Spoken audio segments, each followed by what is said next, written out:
Today we're going to continue talking about alkane nomenclature, but we're going to deal with more complicated examples. This particular lecture is challenging because I'm expecting you to pick up some new vocabulary, as well as understand how to put that vocabulary together in a meaningful way. In a language, we call that grammar. So we've got vocabulary, which are words you have to memorize, and grammar, which is the structure that those words need to be in. And we're going to do that for a variety of complicated compounds. Let's look at a complicated example. So this represents a branched substituent. My longest continuous chunk of carbons is down here on the bottom. It has 7 carbons. So that's the heptane, is the parent chain name right there. And then coming off the heptane is a cluster. In the past, everything coming off the parent chain was a straight chain. Here, it's not a straight chain. It's got some things growing off the sides of it. So this is referred to as a branched substituent. So in order to name an alkane with a branched substituent, the first thing that we need to do is establish the parent chain. And this is still based on the longest continuous carbon chain. And we'll just leave it like that. Okay. The second thing that you want to do is number the parent chain. And this established the things that we call locants. So on my parent chain right here, it doesn't matter if I start on the left or the right. I'm always going to encounter my first substituent at the 4 position. The third thing we want to do is find the longest substituent. And then everything else is a branch. So what I mean by that is coming off the parent chain, my longest continuous stretch of carbons that come off the parent chain is 2. And I could choose any one of these routes. I'm going to just kind of angle to the right here. So this is my longest substituent is this ethyl group right here. And then everything else is a branch off of that substituent. So what I see here is an ethyl group coming off of the heptane and 2 methyl groups coming off of that ethyl group. The next thing I'm going to do is name the branched substituent in parentheses and place in parentheses. And these are parentheses right there. So what that looks like, and I'll use a different word here. So the name of the branched substituent is that the substituent is an ethyl group right here. This is the ethyl group. And then coming off of the ethyl group is the dimethyls. So I have 2 methyls coming off of that ethyl group. The ethyl group substituent has a sublocant right here that is number 1, and then this is sublocant number 2. And therefore, both of these methyl groups are coming off of the 1 position of my ethyl group. And then we put all that in parentheses. Then this just slides right here in front of the parent chain name, just like that, to form a single word. Well, let's see if I can get both of these together. And then the last thing that we have to do is put the parent chain locant out in front. So we've named the branched substituent and we placed it in parentheses. Maybe that would be more. And then number the branched substituent based on the locant. And I don't know that this blue box is going to be helpful at all. So let's try a couple more examples. Let's look at this compound right here. We want to name the following alkane, and this one has branches on branches. So this is a complex alkane, and that's because the substituents have branches. Let's go ahead and draw on this thing a bit. So I'm going to put, let's see, we're going to do that color. Hopefully that works. So my parent chain looks like it's going to be 1, 2, 3, 4, 5, 6, 7, 8. 1, 2, 3, 4, 5, 6, 7. 1, 2, 3, 4, 5, 6. Yeah. Here's my parent chain. 1, 2, 3, 4, 5, 6, 7, 8. And I'm just going to trace that right here in pink, just so we can kind of make sure that we keep track of the parent chain. The numbering of the parent chain If I start up here at number 1, then the very first substituent that I encounter is at the 3 position. If I start here at number 1, then my first substituent is at the 4 position. So this is going to be the number 1 position. 2, 3, 4, 5, 6, 7, 8. Let's put a text box in here and start building out the name. So this is going to be some type of octane right here. Coming off of the octane, I have a variety of other substituents. So we'll put coming off the octane at the 3 and the 3 and the 5 position is a trimethyl. And then what else do I have? At the 4 and the 5 position, I have a branch substituent. So at the 4 and the 5, I have, and for now I'm just going to put 2 because there are 2 of them, but there's a different word we're going to have to put in there in a second. I have 2 things that are in parentheses. So this is not the correct name, but I'm just saying that at the 4 and the 5 position, I have these 2 things right here, and they're both the same. And because they're branch substituents, ultimately they're going to end up going in parentheses. Now this is kind of a weird twist, and I don't necessarily love this, but they decided that if you are talking about multiple things in parentheses, we no longer use the terms di, tri. We don't use di, tri, and tetra. Instead, we use the bis, the tris, and the tetrachis, which I believe is a Greek prefix. And so if we want to say that we have 2 things in parentheses, instead of using di, we actually use the term bis. So I have 4, 5 bis, and then whatever this thing is right here. Now, based on the rules we saw before, that thing is an ethyl group, the longest continuous chunk of carbons that are directly extending out from the parent chain is an ethyl group. And coming off of this ethyl group right here at the first position of the of the substituent is a methyl group. So this is a 1-methyl. So at the 4 and the 5 position, I have 2 of this branched substituent called 1-methyl ethyl.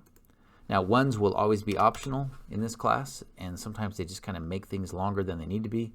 So we're just going to refer to this as methyl ethyl and leave that 1 off. You can put it in or take it out. It's correct either way. All right, now finally, for alphabetizing purposes to build out our name, bis is a numeric designation. So I do not count that when I'm alphabetizing. I'm going to alphabetize this according to the letter M. Tri is a numeric designation. I'm also going to alphabetize it according to the letter M. M's are the same, so I move on to the next letter, E, and we're going to go all the way down. This is a methyl, and this is a methyl ethyl. A word that ends first is alphabetically before a word that keeps going. For example, John would alphabetically come before Johnson. So methyl comes alphabetically before methyl ethyl. And so that means that when I put all this name together, the 3,3,5 trimethyl, and numbers and letters are always separated by hyphens. And then we have the second grouping of substituents, and then there's our final parent chain at the end with no spaces. This other question right here gives you the name and asks you to draw the carbon skeleton diagram, and that's actually a lot easier. So let's go ahead and just kind of get rid of some of the things, clear up some space. I'll go ahead and get rid of that and my numbers.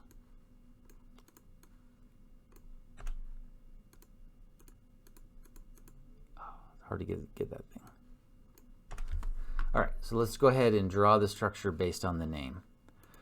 When I have the name like this, it's pretty easy. Again, to draw these, you get to draw it essentially however you want. It doesn't matter the spatial orientation. So I'll put my heptane 1, 2, 3, 4, 5, 6, 7. And then I get to decide how I'm going to number the parent chain. I'm going to call this the number 1 position. At the number 3 position is a methyl group.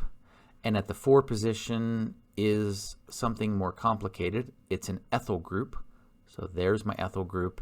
And on the 1 position of the ethyl group are 2 different methyl groups like that. So this is just me drawing the carbon skeleton diagram of a name. It is easier to go from the words to the structure than it is from the structure to the words. Before we look at new examples, let's take a moment to add some new vocabulary. So here is a compound. Let's go ahead and just name this compound 2,2,3-trimethylbutane. That's the correct name. This is the parent chain 1, 2, 3, 4. This is not a complicated name because there are no parentheses. This is a relatively simple alkane name. In the past, I've given you the terms methyl for a CH3 group and methine for a CH group, and then we also had methylene. So let me add actually one more carbon to this so that we have now a methylene carbon right there. If I add all the carbons into this, then you can actually see that term methyl refers to a CH3 group, methine is a CH, and methylene is a CH2. If you don't remember those terms, CH3 is equal to methyl, CH2 is equal to methylene, and CH is equal to methine. That is the name of the group. The carbon themselves actually get a name as well. If a carbon is bound to just one other carbon, like this methyl group right here, then it is referred to as a primary carbon. A primary can be written as one with a kind of a superscripted little 0 or O. So this carbon right here is a primary carbon because it's attached to only one other carbon. That makes this a primary carbon, this is a primary carbon, that's a primary carbon, that's a primary carbon. Another option besides primary would obviously be secondary. Secondary carbons are, and hopefully you can guess this, connected to two other carbons. And so the only secondary carbon I have is this one right here because it's the only carbon that's connected to two other carbons. The next option would be a tertiary carbon. Tertiary carbons are connected to three other carbons. And let's see, are there any? Yeah, this carbon right here is connected to three other carbons. And you might think, well, this is kind of redundant. If we already call these things methyl, methylene, and methine, then primary, secondary, and tertiary feel redundant, and they are a little bit. This vocabulary refers to the grouping of carbons and hydrogens, whereas these numbering systems right here just refer to the carbon. So this is the only quaternary carbon I have in the system, and quaternary carbon is this 4 with a little O up superscript. Okay. So that's how we talk about individual carbons. It's really easy. Just count up the number of carbons that there are. Let's look at an example of a straight chain carbon right here. So this right here is a heptane. Control-Alt-N. There's the name of the compound, so it's heptane. And I'm going to go ahead and put a substituent coming off of here. This substituent coming off is referred to as a methyl group. And then I'll put another substituent coming off right here, and this substituent is an ethyl group. Okay, at this point, you should be able to identify all the methyl groups, all the methylene groups, any methine groups, and also be able to label each carbon as primary, secondary, tertiary, and quaternary. I'm not going to go over that, but that's something that at this point, hopefully you're comfortable doing.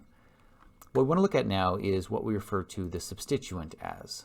A substituent that is a methyl group, if we cut this substituent off right here, what we're left with is just a methyl group. And so this is referred to as a methyl substituent. It's not a group of substituents, it's the only thing that does that. They're kind of boring. But if you clip this substituent off right here, what you end up with is a CH2 group that's connected. So this right here is a CH2 group. If I had another substituent coming off the bottom right here, and let's make it a propyl group,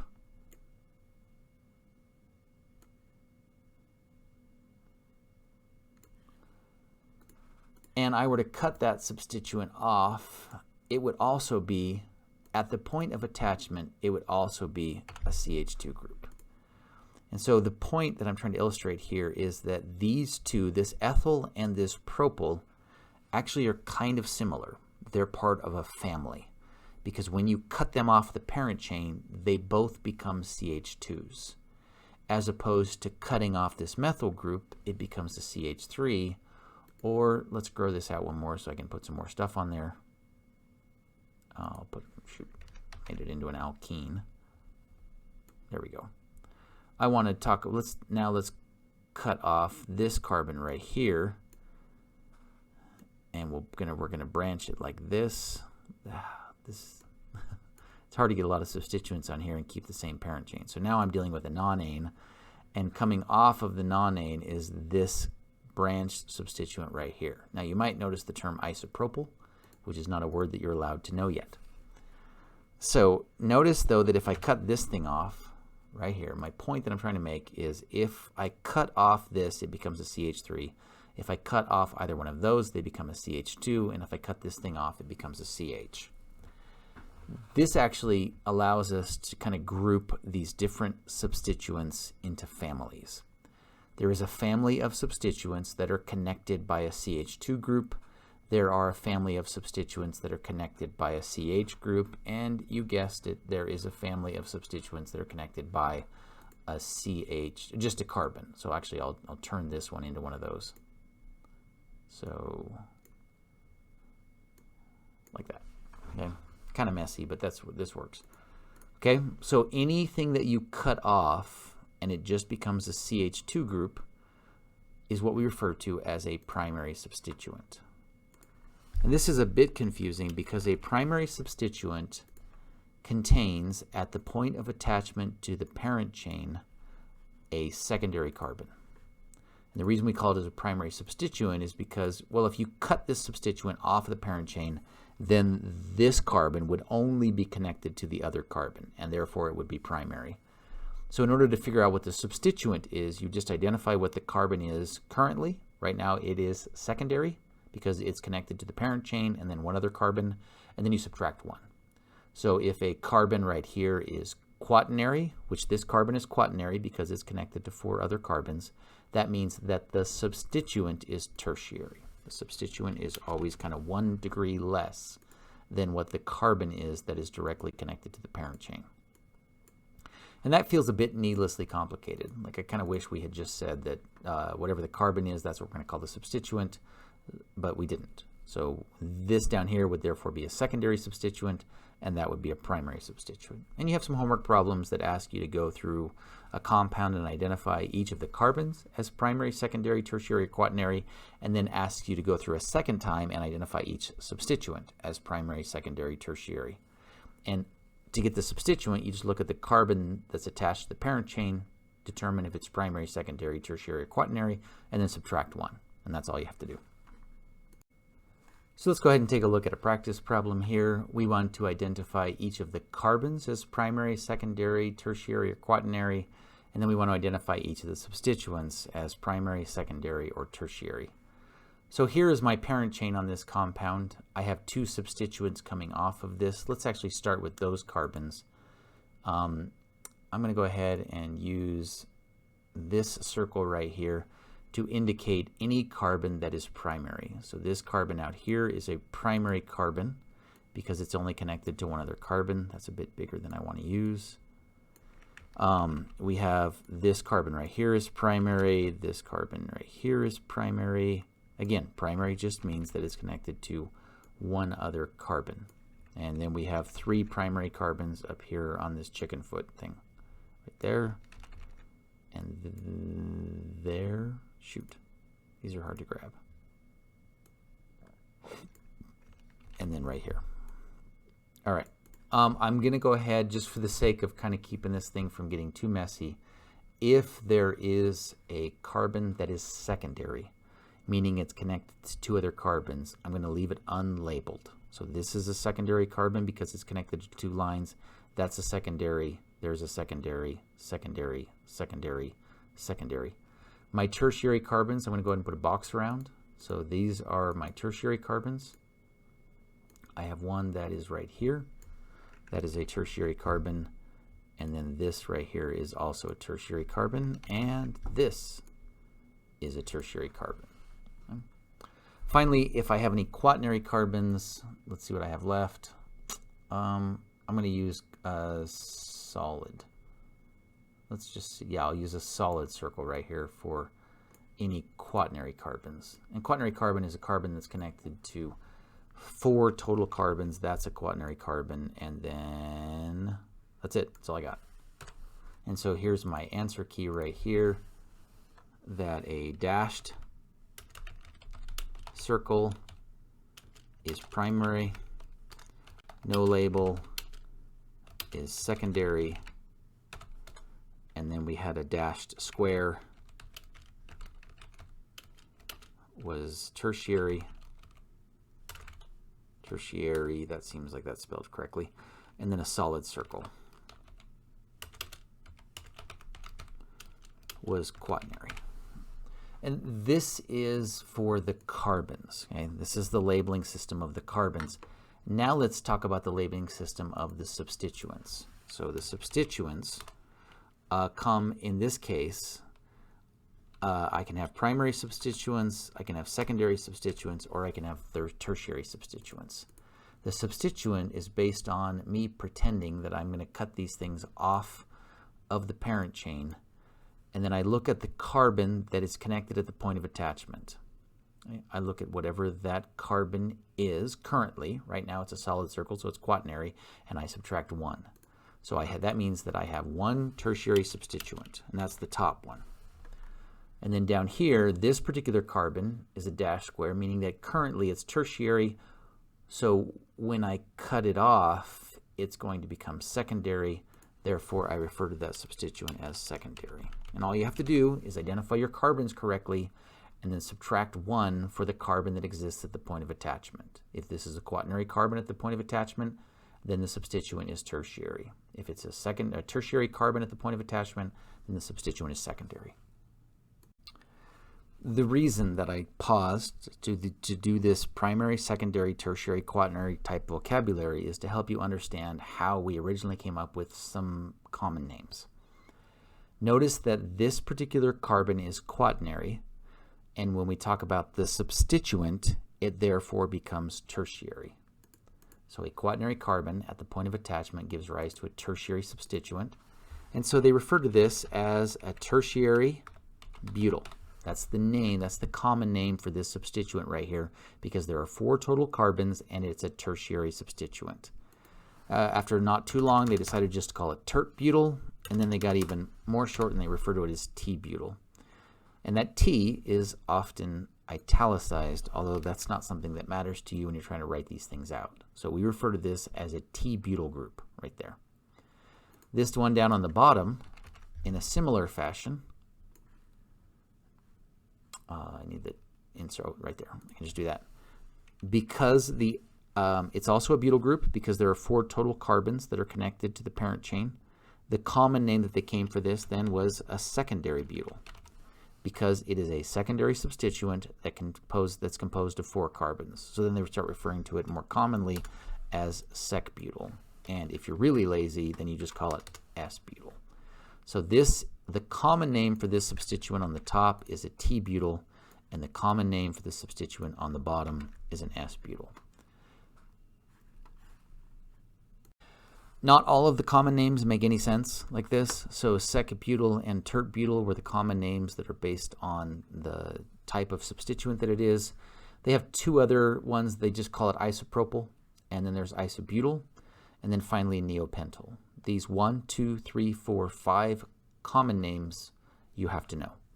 They are incorporated into the IUPAC system, so everything on this screen is an IUPAC name, but the ones inside of the black boxes are the systematic IUPAC name. So systematic. So there's common IUPAC names, and then there's systematic IUPAC names. Let's see if it'll allow me to move that over here. Systematic IUPAC names. So now let's go back and look at this compound again. We already named, well, we didn't name this thing. So we want to name it using both common names, and we're going to also name it using just the systematic names. And the nice part about the common names is if you know what they are, it makes things a lot easier to name. So for this compound right here, let's go back to ChemDraw and clean this up a tad. So all I want is the structure. Okay, there we go. I'll just delete everything else. All right, the name for this compound, there are 1, 2, 3, 4, 5, 6, 7, 8, 9 carbons in the parent chain. So that means that this is a nonane. Coming off of the parent chain, I have a tert-butyl group. You can call it T-butyl or tert-butyl, it doesn't matter. and then I also have a sec-butyl group. Those are the two things that are hanging off the parent chain. Now, in terms of alphabetizing these ones and putting them in order on the parent chain, generally speaking, we do not use sec and tert for alphabetization purposes because they are representative of a number. So these are both alphabetized by the letter B. But when they're both butyl groups, the only way we can break the tie between the two butyl groups is to use that numeric designation. So sec-butyl always goes in front of tert-butyl like this. So the name, I'm missing the numbers still, but the name basically is some number sec-butyl and then some number tert-butyl. The sec-butyl, if we start here on the right-hand side, it's 1, 2, 3, 4 is where the tert-butyl is. If I start on the left-hand side, I don't encounter a substituent until 5. So this is definitely the number 1 carbon. I have a 4 for the tert-butyl, and then a 5 for the sec-butyl. So I'll just rewrite the whole name. Then I have 5 sec-butyl, 4 tert-butyl, nonane. And the punctuation on this is kind of weird because we're supposed to separate numbers from letters by hyphens, but we're not supposed to separate letters from letters by hyphens. But if those letters represent numbers, then evidently we separate them with hyphens. It's just kind of a weird thing that sec and tert-butyl do, is they go ahead and hyphenate off this particular thing just from the whole world. So just think about it this way, nobody wants to touch sec or tert.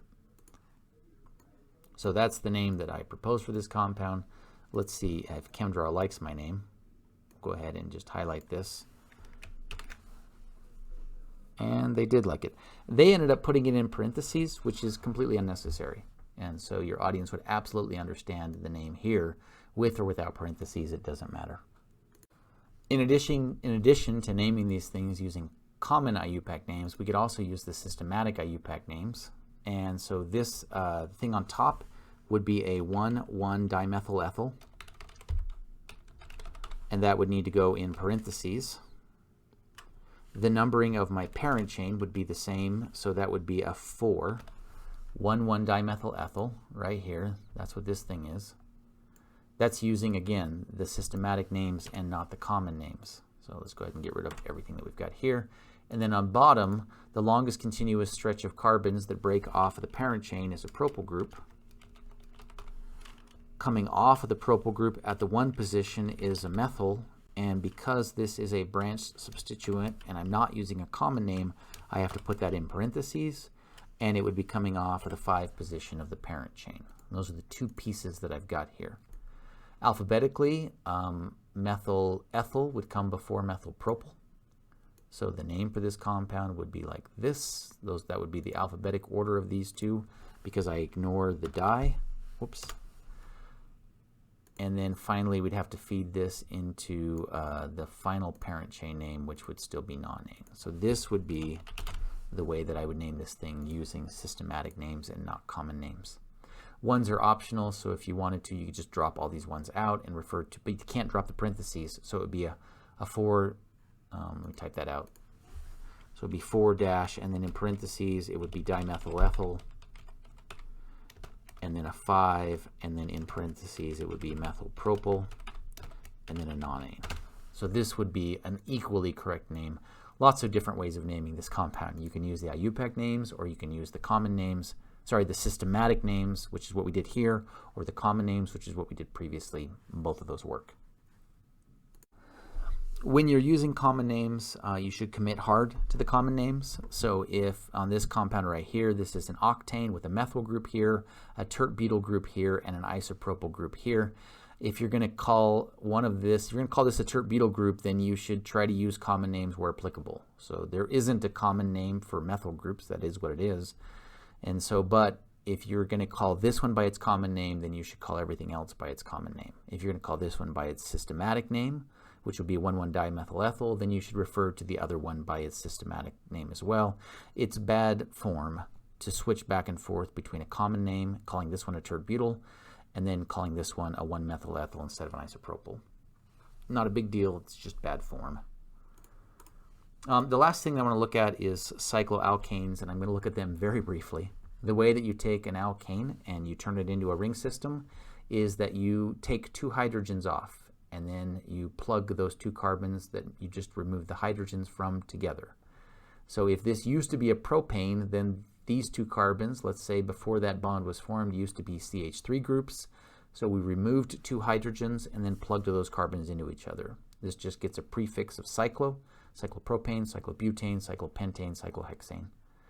Naming cycloalkanes is actually pretty easy, most of the time because the cyclic ring system itself is typically the parent chain. So this is a cyclohexane, 1, 2, 3, 4, 5, 6 carbons in the ring system. And I want to number it such that I have my first substituent at the smallest number possible. So if I number it from this carbon right here and go in this direction, then my locants would be 1, 1, and 2. If I number it anywhere else, then I'm going to have a not as good locant pattern system. So that's how we get the name 2-ethyl 1,1-dimethyl cyclohexane. The rules are the same. The only thing that really changes is that we just add cyclo here at the end. You can use common names in cyclohexanes or cycloalkanes together. So this is cyclopentane. Those 5 carbons are your parent chain. And hanging off of the 5 carbons is a sec-butyl group, or if you use the systematic name, it's a 1-methylpropyl. And that has to go in parentheses because it's a branch substituent that we're not using a common name for. The last example is kind of an interesting one. There are 1, 2, 3, 4, 5, 6, 7 carbons in the parent chain and 5 carbons here. Cyclo groups have no special priority. So if it's a longer carbon chain, then it becomes your parent chain. If it's a shorter carbon chain, then it's just a substituent. And that will do it for today's lecture. Let's make sure that we covered the main lecture objectives. We named alkanes with branch substituents. Yes. We named cycloalkanes. Yes. We identified primary, secondary, tertiary, and quaternary carbons. We talked about primary, secondary, and tertiary alkyl groups. And you're going to know the name of several common substituents. In fact, it was actually 5 common substituents.